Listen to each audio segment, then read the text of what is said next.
the first step would be if you have concerns for your child or adolescent, I usually always recommend, right, speaking to your pediatrician or primary care physician, connecting with school supports, people who have seen and know your child and adolescent for an extended period of time. And then from there, if the thought or recommendation might be some therapeutic interventions, certainly there's a lot of options available. So individual therapy that's focused on learning some, let's say, cognitive behavioral skills. Here at Compass, we focus on exposure and response prevention therapy, which I can talk about a little bit as well. There's lots of opportunities for social skills training, whether that's in a group setting outside of school, or a lot of schools do offer social skills training groups. Ways to practice making mistakes.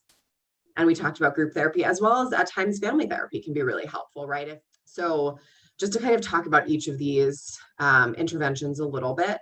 Social skills training arguably can be helpful for most children and adolescents. And what we're talking about here is opportunities to engage in structured role plays with other same-aged peers, where maybe feedback is provided by the therapist or the social worker, or feedback is provided by other peers. There's something really helpful and powerful about engaging in these role plays with other same-aged peers who can say, yeah, that felt really great, or that was a little bit awkward, let's try it again. Receiving some positive reinforcement through those social interactions. And then a really important piece is quote unquote homework that can be completed outside of therapy in real life settings. And this is a common theme that will come up, whether it's through social skills training, whether it's through skill use, whether this is through exposure and response prevention therapy. We really want to take what we're learning, whether it's in a group setting or an individual therapy setting, and apply it to real life situations as well. When engaging in mistake practicing, which I know can sound a little bit silly or weird when I'm explaining it to children and adolescents, we're really encouraging them to test out that hypothesis of what they think might happen. So for example, mistake practicing could be bumping into someone when walking, or if you're at a restaurant, ordering something that isn't listed on the menu. So again, we want to sort of check in of what is the hypothesis, what do we think will happen, and then what ultimately did happen.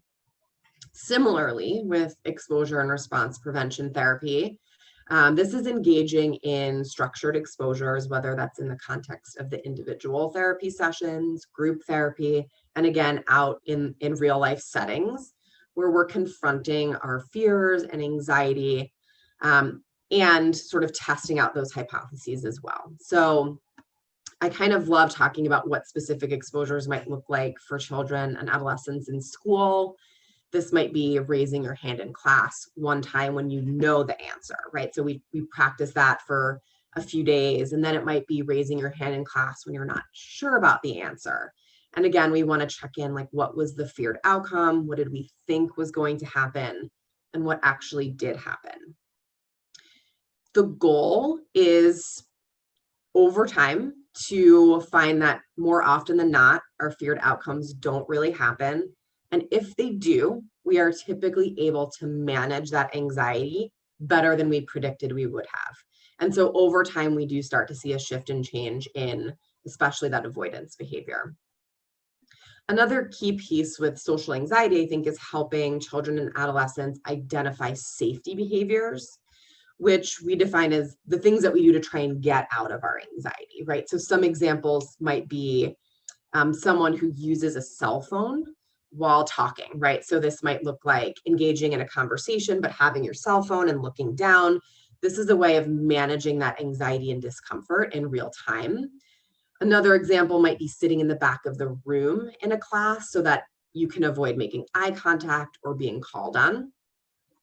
The more we're aware of those safety behaviors, we can start to gradually remove the safety behaviors so that we're fully engaging with the anxiety, so that when we have our takeaway from that exposure, we can say, my anxiety was at an 8 out of 10, and I was still able to sit in that classroom and engage in class that day.